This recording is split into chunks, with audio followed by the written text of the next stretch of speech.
আসসালামু আলাইকুম সুপ্রিয় শিক্ষার্থী বন্ধুরা। এই সিম্পল কমপ্লেক্স কম্পাউন্ড শব্দগুলো শুনলেই কেউ কেউ বেশ ভয় পেয়ে যায়। আসলে বিষয়টা এত জটিল না।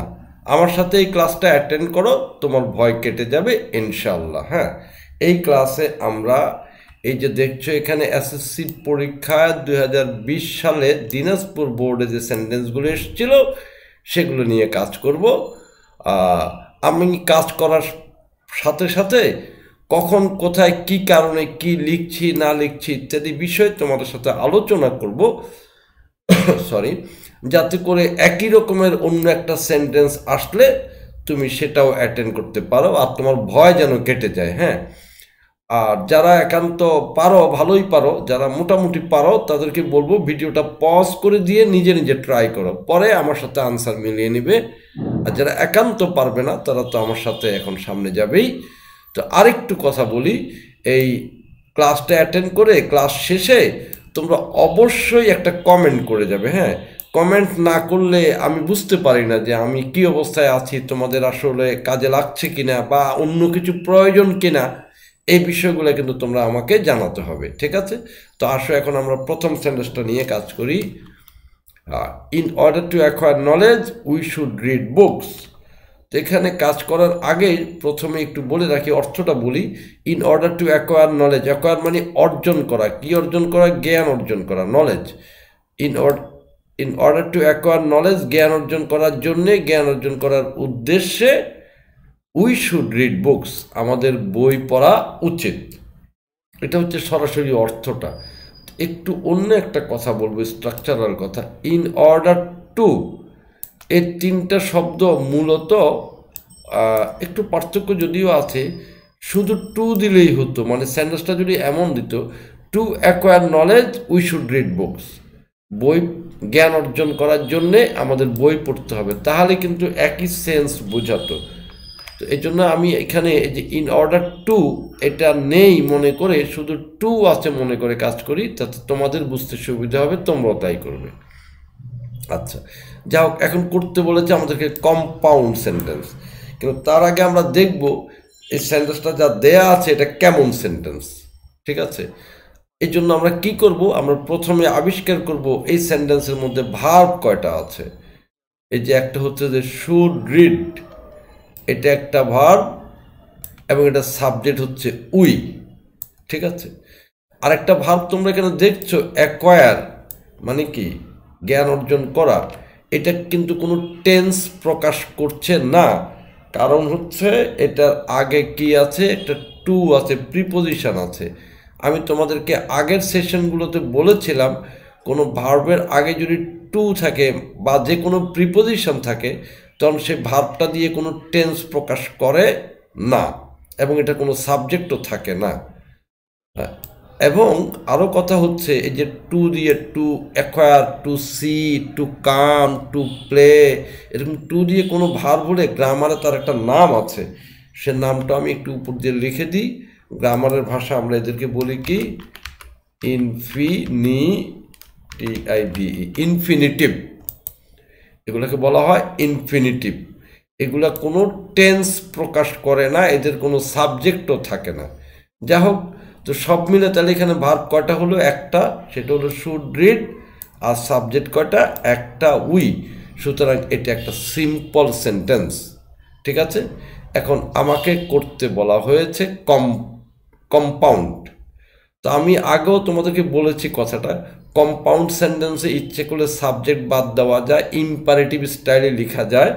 আমি সেভাবেই লেখার চেষ্টা করব। আমি একটু সামনে যাওয়ার আগে বলি, দেখো এখানে দুটো কাজ। একটা কাজ হচ্ছে অ্যাকোয়ার নলেজ, জ্ঞান অর্জন করো, আর একটা কাজ হচ্ছে রিড বুকস, বই পড়ো। এই দুটো কাজ, এই দুটো কাজ উল্লেখ করে দিলে মাঝখানে কম্পাউন্ড সেন্টেন্স যেহেতু একটা অ্যান্ড লিখে দিলেই আমার কম্পাউন্ড সেন্টেন্স হয়ে যাবে, সাবজেক্টগুলো উল্লেখ না করলেও চলবে। আমি লিখবে একটু পরে, তার আগে একটু জিজ্ঞেস করি, বলতো বই আগে পড়বো না জ্ঞান অর্জন আগে করব, কোনটা আগে হবে? আগে নিশ্চয়ই আমাকে বই পড়তে হবে, এই জন্য রিড বুকস আগে লিখবো, অ্যাকোয়ার নলেজ পরে লিখবো। বিষয়টা তাহলে এবার লিখে আসো। আমরা এখন কি করছি? কম্পাউন্ড সেন্টেন্স করছি। COMPOUND, compound. হ্যাঁ, তাহলে যেমনটি করে বললাম, আমরা প্রথমে কি করব? বই পড়বো, তাই না? বই পড়ার জন্য লিখব READ, রিড বুকস। এটা কিন্তু ইম্পারেটিভ সেন্টেন্স হয়ে গেল। তারপরে দিব and, ACQUIRE, acquire, KNOWLEDGE, acquire knowledge. খুব চমৎকার একটা কম্পাউন্ড সেন্টেন্স হয়ে গিয়েছে। রিডের আগে সাবজেক্ট আছে মনে মনে উই, অ্যাকোয়ারের আগে সাবজেক্ট আছে মনে মনে উই। এবং কম্পাউন্ড সেন্টেন্স আমি তোমাদেরকে আগের ক্লাসগুলোতেও বলেছি। যারা আগের ক্লাসগুলো মিস করেছো, নিচে আমি লিঙ্ক দিয়ে দিচ্ছি, তোমরা দেখে নিও। তো এরকম করে এটা একটা ইম্পারেটিভ সেন্টেন্স, আদেশ, উপদেশ, অনুরোধ ইত্যাদি টাইপের সেন্টেন্স। এটা আরেকটা ইম্পারেটিভ সেন্টেন্স। এই ইম্পারেটিভ সেন্টেন্স দিয়ে কিন্তু কম্পাউন্ড সেন্টেন্স লেখা যায়। মানে কম্পাউন্ড সেন্টেন্স আমার হয়ে গিয়েছে। হ্যাঁ, ঠিক আছে, তুমি যদি একবার সাবজেক্ট ভার্ব দিয়ে লিখতে চাও লিখতে পারো। তো আমি সেটা একটু দেখাই, কিন্তু এর আগে রিড বুকসের ঘটনাটা কিন্তু আগেই আসবে। হ্যাঁ,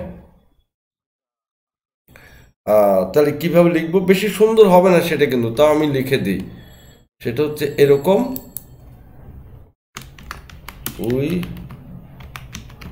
we should read BOOKS books and, যেহেতু কম্পাউন্ড সেন্টেন্স অ্যান্ড দিব, অ্যান্ডের পর আবার সাবজেক্ট লাগবে। We may, ACQUIRE, acquire knowledge. এইভাবে লিখলেও কিন্তু হবে। ওই যে ইন অর্ডার টু কিন্তু আর লেখা যাবে না, যে টুও লেখা যাবে না, মানে ইনফিনিটিভ যেটা বললাম সেই ইনফিনিটিভ স্টাইল কিন্তু লেখা যাবে না। তবে বেটার হচ্ছে উপরেরটা, ঠিক আছে? সরি। আর ঠিক এই সেন্টেন্সটাকে যদি আমাকে বলতো যেটাকে কমপ্লেক্স করো, সেটা একটু করে দেখাই।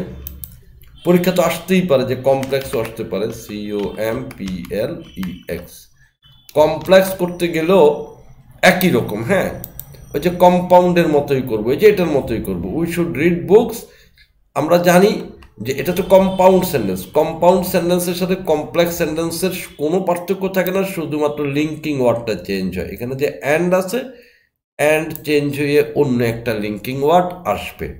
তোমাদের মনে আছে কিনা দেখি, আগের ক্লাসগুলোতে বলেছিলাম ইনফিনিটিভ যদি থাকে তখন নতুন করে লিঙ্কিং ওয়ার্ড কি আসে বলো তো? কারণ মনে আছে কিনা দেখি, খেয়াল করো। আমি লিখে যাই, হ্যাঁ, আমি লিখে যাই, তোমরা খেয়াল করো। তাহলে শুরুতে যেভাবে আছে সেভাবে লিখবো, we should read books and দিব না, কি দিব খেয়াল আছে? So that we may, ACQUIRE, acquire, KNOWLEDGE, acquire knowledge. And this is your complex sentence. এই যে so that, এই so that একটা লিঙ্কিং ওয়ার্ড। এটা আমরা কখন ব্যবহার করব? যখন আমাদের এরকম ইনফিনিটিভ থাকবে। এবং so that এর পরে কখনো মে বসে, কখনো মাইট বসে। এটা তো present tense. We should read books, আমাদের বই পড়া উচিত, এখনকার কথা বলা হচ্ছে, এই জন্য মে ব্যবহার করেছি।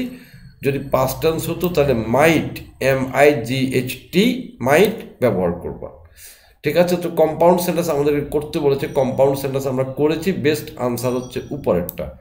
আর কমপ্লেক্স যদি করতে বলে আমরা এইভাবে করতে পারি। তো এটা গেল, আসো পরেরটা দেখি। The books of great writers contain noble thoughts and great ideas. আমরা যথারীতি আগে জেনে নিব যে সেন্টেন্সটা দেয়া আছে এটা কোন ধরনের সেন্টেন্স, এটা নিজে কেমন sentence. The books of great writers contain, এটা কিন্তু একটা ভার্ব। এটা সাবজেক্ট কোনটা? এই পুরাটা। The books of great writers, এই পুরাটা হচ্ছে subject. Contain noble thoughts and great ideas. আর কোনো ভার্ব কিন্তু নাই। ভার্ব কয়টা আছে? একটাই, সেটা হচ্ছে কন্টেইন। আমি একটু সাবধান করি, এখানে যে অ্যান্ড আছে, অ্যান্ড দেখেই তোমরা কম্পাউন্ড সেন্টেন্স মনে করলে হবে না। এটা কম্পাউন্ড সেন্টেন্স না। কারণ এখানে ভার্ব আছে মাত্র একটা ভার্ব যদি থাকে এটা অবশ্যই একটা সিম্পল সেন্টেন্স। ভার্ব দিয়ে আসল জিনিস বোঝা যাবে, ঠিক আছে? তাহলে এটা কেমন সেন্টেন্স? Simple sentence. তাকে কি করতে বলেছে? কমপ্লেক্স করতে বলেছে, ঠিক আছে? তো আসো, আমরা গত ক্লাসে এমন একটা কাজ করেছিলাম, সেটা হচ্ছে যেমন ধরো এখানে দেখো গ্রেট রাইটার্স অর্থ কি? বড় বড় লেখক। আচ্ছা, একটু সামনে যাওয়ার আগে একটা কথা বলি, কমপ্লেক্স সেন্টেন্স যেহেতু আমাদের একটা ভাব তো আছে কন্টেইন, এবং তার আগে একটা কি আছে? সাবজেক্টও আছে।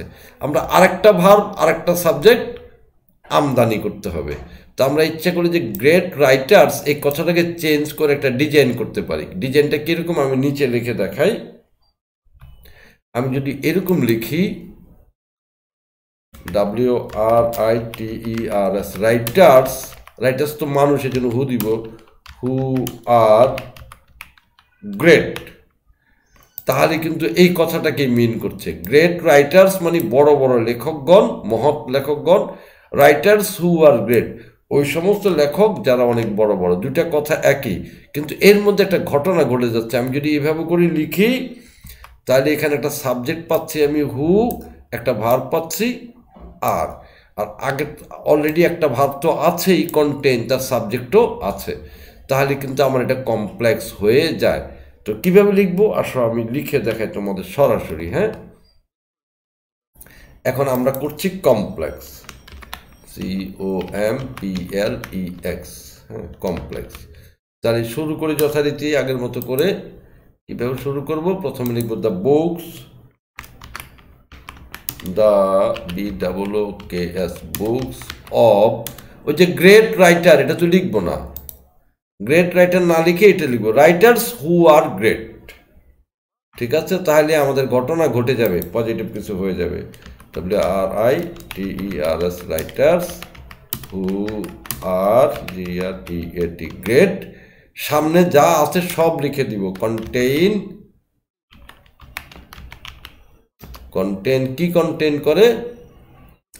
Great thoughts, noble thoughts and great ideas, NOBLE, noble, THOUGHT, thoughts and great ideas. বাস, আমার কমপ্লেক্স সেন্টেন্স হয়ে গেল। কীভাবে হলো কমপ্লেক্স আমি দেখিয়ে দিচ্ছি। এই যে এখানে একটা ভার্ব নতুন করে আসলো আর, এবং তার একটা সাবজেক্ট হলো কে? হু। আগের থেকে একটা ভার্ব আছে কিন্তু কন্টেইন, এটার সাবজেক্ট কোনটা বলো তো? এটার মূল সাবজেক্ট হচ্ছে দ্য বুকস। তুমি যদি এই দ্য বুকসের আন্ডারে ভার্ব হচ্ছে কন্টেইন, তুমি বোঝার জন্য একটা কাজ করতে পারো। তুমি যদি, আমি একটু কালারটা চেঞ্জ করে নিই, তুমি যদি মনে মনে এটুকু প্রথমে বাদ দাও, এটুকু বাদ দিয়ে দাও, পড়ো তো, বাদ দিয়ে এবার পড়ো the books contain noble thoughts and great ideas. বইগুলোর মধ্যে থাকে বড় বড় ধারণা, চিন্তাভাবনা, নোবেল মহৎ চিন্তাভাবনা এবং বড় বড় ধারণা, আইডিয়া। এখন যদি কেউ প্রশ্ন করে কোন বইতে, তখন তুমি জবাব দিলা অব রাইটার্স, ওই সকল লেখকদের বইতে হু আর গ্রেট, যে সকল লেখকরা হচ্ছে গ্রেট। যাকে এত পেঁচিয়ে আমার কথা বলার দরকার নেই। আমি একটু দাগগুলো কমিয়ে তোমাদেরকে বলি, তাহলে দেখো এখন তোমার এখানে কি হয়েছে নতুন করে। এই যে আর হলো একটা ভার্ব, এটার জন্য সাবজেক্ট হলো হু, আর আগের থেকে ছিল কন্টেন একটা ভার্ব, এবং এটা আগের থেকে তার সাবজেক্ট ছিল দ্য বুকস। এখানে কিন্তু এই যে কন্টেন ভার্ব, এটার জন্য সাবজেক্ট আমি যেমনটি করে বলেছিলাম the books of great writers, মূল সাবজেক্ট কিন্তু the books. The books contain noble thoughts, ঠিক আছে? তো সব মিলে জুলে আমার এটা কেমন সেন্টেন্স হয়ে গেল? কমপ্লেক্স হয়ে গেল। এবার আরেকটু কথা পেঁচিয়ে বলতে পারি এভাবে, যে আমরা যেরকম বলেছি গ্রেট রাইটার্স, এটা নিয়ে কাজ করেছি না, এটার ভিতরে লিখেছি হু আর গ্রেট। এটা যদি না করে আমরা যদি শেষের অংশে করতাম Nobel thoughts and great ideas, ওইটার মধ্যেও কিন্তু এই যে হু আর গ্রেট এই টাইপের টেকনিক খেলা যায়, তখনও কিন্তু আমার হতো। বরং একটা কাজ করি, আমি সেটা লিখে দেখাই, আসো, ওটাও কমপ্লেক্স হবে। তখন কীভাবে হবে আমি লিখি, তোমরা তাকাই থাকো। দ্য বুকস, এখন তো আর এখানে কোনো চেঞ্জ করবো না, of great great writers contain, TAIN contain, এই কন্টেইনের পরে ঘটনা, কন্টেইনের পরে নোবেল থটস লিখবো না, লিখবো আমরা থটস অ্যান্ড আইডিয়াস, আর নোবেল আর গ্রেট পরে লিখবো। কিভাবে দেখো আমি লিখছি, contain thoughts, THOUGHTS thoughts, thoughts and ideas না, সরি IDEAS আইডিয়াস। তো থটস আইডিয়াস এগুলো তো মানুষ না, হু দেওয়া যাবে না, হুইচ দিতে হবে, হুইচ, আর দুটো শব্দ বাকি আছে, NOBLE নোবেল অ্যান্ড গ্রেট। এটাও কিন্তু কমপ্লেক্স সেন্টেন্স হয়ে গিয়েছে। পরীক্ষা করে দেখি, দেখো এখানে প্রথমে তো সাবজেক্ট আগের মতো যথারীতি পুরনো সাবজেক্ট রয়ে গেল, the books of great writers, পুরো সাবজেক্ট, মূল সাবজেক্ট কিন্তু দ্য বুকস, তার ভার্ব হচ্ছে কি কন্টেইন, আরেকটা সাবজেক্ট হচ্ছে হুইচ, ভার্ব হচ্ছে কি আর, তার দুইটা ভার্ব হলো, দুইটা সাবজেক্ট হলো। এবং যদি প্রশ্ন করি লিঙ্কিং ওয়ার্ড মানে কনজাংশন কোনটা, কনজাংশনটাও কিন্তু হুইচ, এই যে হুইচ সে একাই সাবজেক্ট আবার কনজাংশন, এগুলোকে আমরা রিলেটিভ প্রোনাউন বলি। হ্যাঁ, যেমন আগের সেন্টেন্সের যে হু কিন্তু একটা সাবজেক্ট, এটা আবার কিন্তু লিঙ্কিং ওয়ার্ড বা কনজাংশন, এটাও একটা রিলেটিভ। তা আমার মনে হয় বুঝতে পেরেছে, এটাকে কমপ্লেক্স আমরা দুইভাবেই করতে পারলাম। এখানে আর সময় না দেই, আসো আমরা এবার সামনের দিকে যাই, পরেরটা দেখি। Those who do not read books keep themselves aloof from the realm of knowledge। অর্থটা অনেক সুন্দর, অর্থটা একটু বলি। Those who, এটার অর্থ হচ্ছে যারা, do not read books, বই পড়ে না, তারা keep themselves, নিজেদেরকে রেখে দেয়, aloof, বিচ্ছিন্ন, আলাদা করে রেখে দেয়, from the realm, realm শব্দের অর্থ হচ্ছে জগৎ, from the realm of knowledge, জ্ঞানের জগৎ থেকে তারা এদেরকে নিজেদেরকে বিচ্ছিন্ন করে ফেলে, themselves, তারা নিজেদেরকে বিচ্ছিন্ন করে ফেলে। ঠিক আছে, এখন এটাকে আমার কি করতে হবে, কম্পাউন্ড করতে হবে। তো কি আছে সেটা আগে দেখি।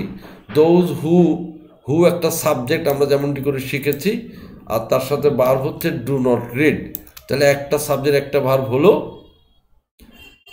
আরেকটা এখানে ভার্ব আছে কিপ, এই কিপের জন্য সাবজেক্ট কোনটা, কিপের জন্য সাবজেক্ট হচ্ছে এরাই, দোজ হু, শুধু দোজ কেউ বলতে পারে, দোজ মানে যে সকল লোকেরা, দোজ মানে তারা, কিপ দেমসেলভস এলোন, সব কথা মিলে জুলে এটা, এখানে দুইটা ভার্ব আছে, দুইটা সাবজেক্টও আছে, একটা হু আর একটা দোজ, পাশাপাশি হয়ে গেল আর কি। সুতরাং এটা অবশ্যই কেমন সেন্টেন্স, কমপ্লেক্স, আমাকে করতে বলেছে কি কম্পাউন্ড। তো আমি খুব সহজে তোমাদের একটা টেকনিক শিখিয়ে দিই, তার আগে একটু বলি, এ দোজ হু এটা রাখা যাবে না, কিন্তু এটাকে চেঞ্জ করে আমরা কি লিখতে পারি, সাম পিপল। আমি বরং লিখি, তোমরা দেখো, আমি এখন করব কম্পাউন্ড। হ্যাঁ, COMPOUND, কম্পাউন্ড। তাহলে আমি দোজ হু না লিখে কি লিখবো, এখানে তো কিছু মানুষকেই বোঝানো হচ্ছে, কেউ কেউ, সাম পিপল, বাকিটুকু আচ্ছা লিখি। হ্যাঁ, কথার থেকে লেখাটাই ভালো, লিখলে ভালো বোঝা যায়। Some people, PEOPLE, some people মানে দোজ হু লিখে ফেলেছি, ডু নট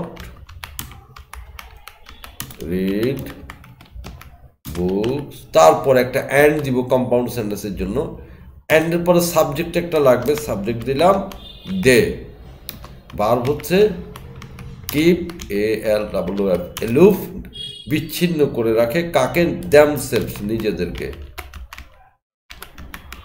কোথা থেকে বিচ্ছিন্ন করে, ফ্রম দ্য রিলম, জগৎ থেকে, REALM, রিলম, জগৎ থেকে, কিসের জগৎ, অব